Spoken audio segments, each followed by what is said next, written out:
How's it going, everybody? Today I'm going to be breaking down what I consider is probably one of the best budget EDC knives.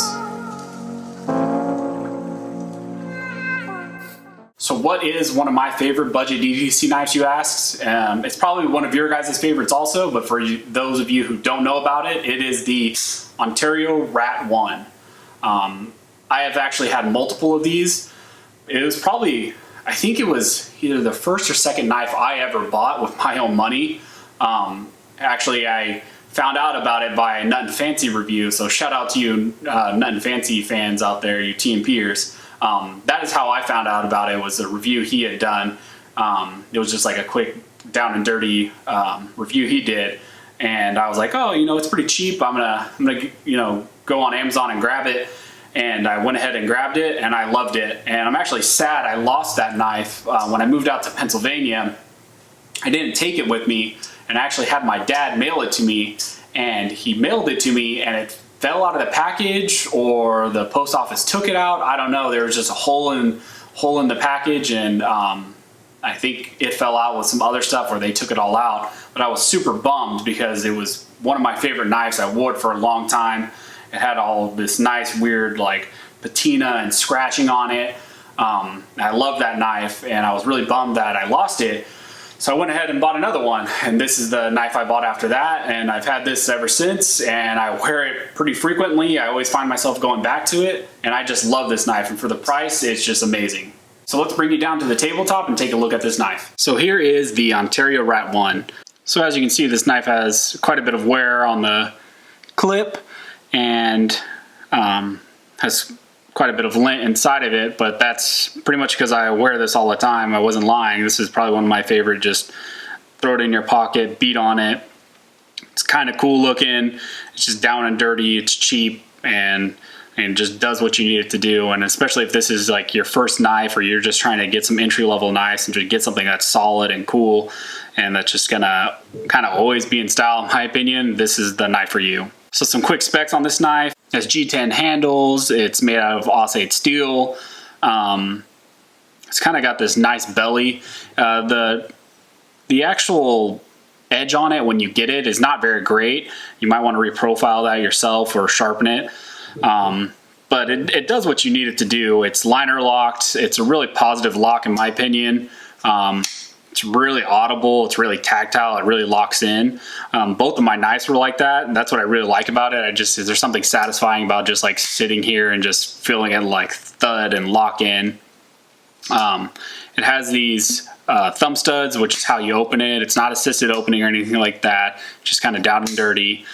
It has really good jimping right here at the top, which I really appreciate. Some people, like I saw in the Nut and Fancy video, he goes in and kind of dremels those out and makes it more so that there's more aggressive jimping on the top of the knife. But I feel like it's enough for me, as I don't feel like I need to go in and do anything else crazy to it, especially since I have so many other knives. This is just kind of my beater knife. I don't really use this as my tactical blade. It's just kind of that one I use to open boxes a lot. Another really cool thing about these knives is they have multiple places you can put the pocket clip. The clip itself it's not great, but it's not horrible. I've had better, I've had worse. It carries fairly deep in your pocket, but it is nice that you can move it in multiple positions to kind of, you know, if you want to carry it on your left side, your right side, tip up, tip down. You have that option, which is really cool, especially for such a cheap knife. It has a extra little hole right there if you want to put a lanyard on it. I don't put lanyards on my knives. I don't think they're necessary, but yeah, you might think that you need lanyards, and more power to you. Put a cool lanyard on there and put it in your pocket, whatever you want to do. So the first knife I actually had it wasn't all black. It was actually, I think it was just bare metal on the actual blade. That blade actually had a little bit of issue with the Aussite steel, specifically because I had it and I went to my sister's wedding, which was an entire debacle, but that's another story.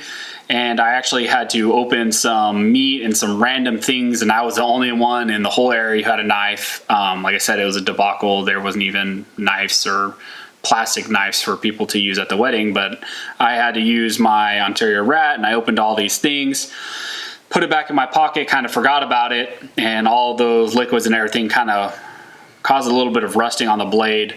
So it's just something to consider with the Aussite steel. I mean, it's not the best the best steel, it's not the worst steel, but just something to consider.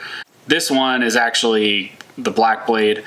I kind of like that the way that the black blade wears at the top, because I carry lights always right next to it in my pocket. So this rubs against that light, and also my light wears against this. So they kind of both get this really cool like rubbing and patina on them. I kind of like that. I mean, knives to me are meant to be used. I don't have a whole lot of really Gucci knives. I have knives that I like to use, that I beat on, and they do what I need them to do.